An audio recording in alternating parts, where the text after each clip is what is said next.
Okay, welcome to this lecture. We're going to talk about how to get your first client.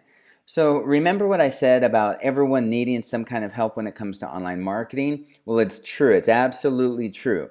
But I'm going to reiterate that you need to stay true to your chosen niche from the start. And I know I already kind of beat that to death, but it doesn't mean that you can't change later. But for now, focus on your chosen industry and the vertical that you want to zero in on. And this is going to help you a lot as you start to network. So the chances are probably pretty good that you already know of a business that could use what you have to offer. And in fact, the best new business comes in through referrals. So at this point, try the best you can to find your first client through word of mouth. And like I said, it could be a relative, it could be a neighbor, it could be somebody that you know already that could use your services. So a quick question to think about: to discount or not to discount? If you think it'll help, you could consider giving your first client a discount on your established prices. This is especially if they know who you are, they know you're just starting out, and they know that they're acting as your guinea pig. The challenge with this is that it might backfire on you. If they turn out to be a long-time client with you, you may be stuck with a low price to value ratio as long as they remain your client. So instead, a better solution, what you can do is offer more value. So try offering more value through increased services. Maybe you have 6 things included in your standard package. You can include 10 things for them.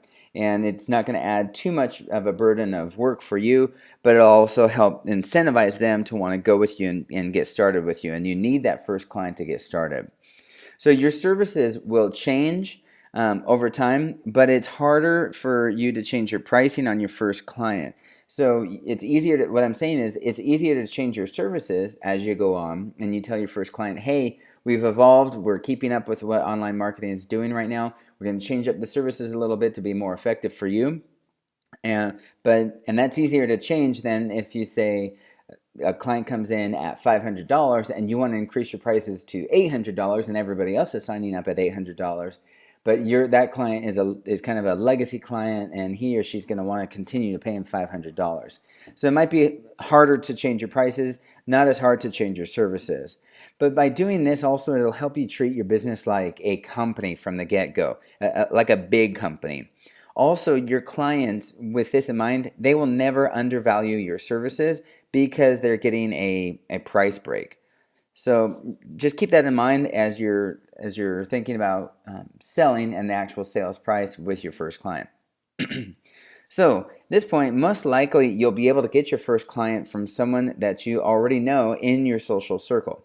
If you're having a hard time, here's a quick tip. Just write a list of 10 people that you know that own their own businesses. And you can either approach these people themselves or ask them for referrals.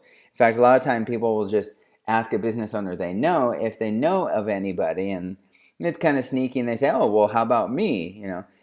I prefer to be direct. I prefer to be straight up and honest. I like the direct approach. You can say, hey, would you be interested in these services? Would you be interested if I could show you how we can get more customers walking through your door? Of course they're going to be interested. So then it's just a matter of lining up the value, the services, and the pricing with that client to get them on board.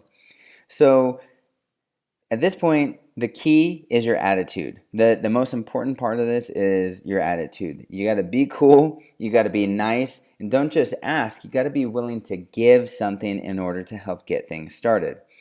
Now, when you get your first client, treat them like gold. Work extra hard and give 110%.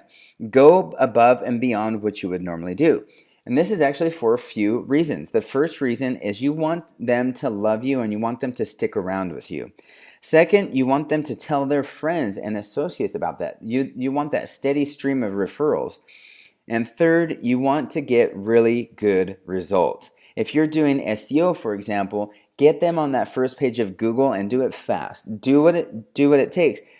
Obviously, with Google, you want to do everything ethically and play by the rules, but you want to do what you can to get those desired results fast. And by doing this, you're going to have a happy client, And then you're going to have proof that what you do works, and then you can use that in your sales pitch to the next potential client. You can say, hey, look what we did for Bob here at his plumbing company. We can do the same thing for you. So you'll have a happy client, you'll have results that you can use for your next client or your next prospects, and then they'll start turning into clients. Your next few clients will start to flow in, and voila, you're off to the races. So in the next lecture, we're going to talk just a little bit about the actual proposal. So that's it for this one, and I'll see you in the next lecture.